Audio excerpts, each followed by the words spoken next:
Okay. Does that sound right? Yeah, okay. So, I know why everyone comes to literary readings, for the sex. So I brought it. And I need to give you guys a little bit of context, because this comes from the end of a short story. And in this story, it's about two teenage girls, Priscilla and Tony, and they live in the 1980s, and the world is ending right now. And because the Earth is flying into the sun, it's going to happen in like 15 minutes. And what else? Oh, there's like a voice counting down the time, and it's the time lady. Okay. And we're going to start with sex, because that's what you're doing. Okay. Before today, contact with Tony necessitated near invisibility and imperceptible movements. Priscilla had never grabbed before, seized. She braced, expecting to be pushed away. Tony tensed slightly then. Maybe it was the changing gravity. Moving had begun to take on an unfamiliar weight. Softened and reclined, while Priscilla's hands kept meeting that perfectly curved waist. Tony's lips parted, Priscilla's heart beat. She sunk a hand inside Tony's underwear. A smell seeped from Tony, floral, pungent, too strong, like mashing your nose into a garden bed. Priscilla understood suddenly bees, why they wobbled frenetically from flower to flower, why they worked so hard. Tony was not the kind of person you kissed. Not even if you were a guy, and especially not if you weren't.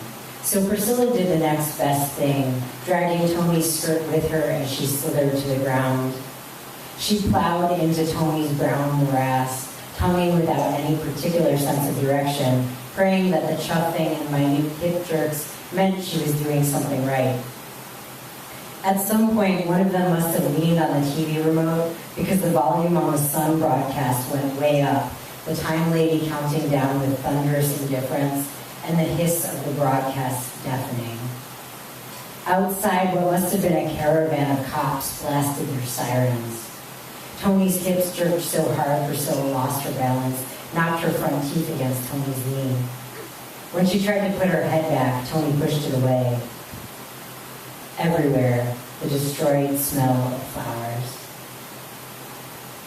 She straightened and after a moment wiped her chin as discreetly as possible on her t-shirt. On TV, the sun-earth picture remained unchanged, but the time lady was into the low double digits, a quarter of an hour. Over her shoulder, Tony rustled a baggie, repacking the bowl. The longer Priscilla studied the carpet, the longer she could pretend impossible things. Tony leaning in for a kiss. Tony's lips shaping her name. 15 minutes, 30 seconds. Light, said Tony. Mouth fisted up, sightless behind the glasses, the same Tony. Priscilla felt full of desperate, lean hunger. She wanted to swallow Tony, or be swallowed. Priscilla struck a match. Her hand was shaking. It took 2 tries. Tony inhaled, passed. Priscilla sucked too much and choked. Her lips buzzed on glass. The siren sounded strange, distorted, uneven. Another effect of the nearing sun, maybe? Could sound waves gain weight, fatten, slow, drag into the ground? Those guys back there, said Tony. Guys? Priscilla felt fuzzy. The noise was messing with her head, and Tony, half naked, thighs apart. The lingering flavor of the smell on her fingers and emanating from them both. On the parking structure, said Tony, impatient. Which one? Which would she screw, Tony meant. They'd played this game a million times. Partly dumb, partly hot. It usually thrilled her to talk about sex so boldly with Tony. I'd let that one do me up the ass, Tony'd say, and she'd imagine, and Priscilla would imagine herself as a dick-hard man, rocking hard above while Tony moaned. She didn't want to play now, though. She didn't know why. It just didn't feel fun. Who cares? Priscilla reached for the pipe, and Tony held it away. Fine, the tall one. I do the shrimp. The crying guy? Yeah, said Tony. He could even stay on the ground. I'd ride him right there, sitting on top. He'd cry, but for me. She paused. I bet he'd get all sappy too, swear he loved me or some shit. Tony's expression unnerved Priscilla, cheeks freakishly stretched, gazing through her sunglasses onto nothing, smiling. Like that, she looked like a girl with giggling friends who'd have spent homecoming dancing instead of knocking back Gordons behind the gym. Priscilla had the moron thought, it's her real face, as if the Tony with whom she'd killed the better part of her adolescence had been a mask. And then what? Tony's chin snapped up. The smile, or whatever it had been, receded. Yeah, I do him, he cries, then boom! Earth hits sun. Everybody dead. Oh, said Priscilla. Yeah. What the fuck did it mean? A smile about that yuppie crybaby? Bringing him up like that right after what had happened?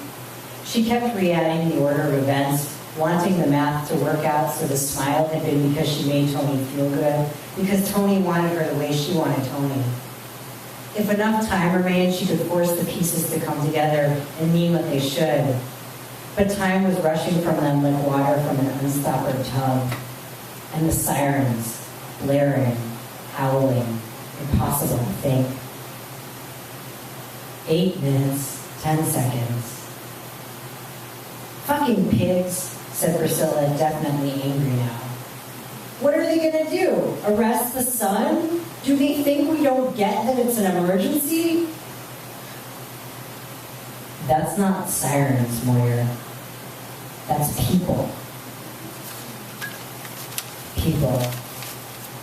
People screaming, wailing, ululating. People and animals.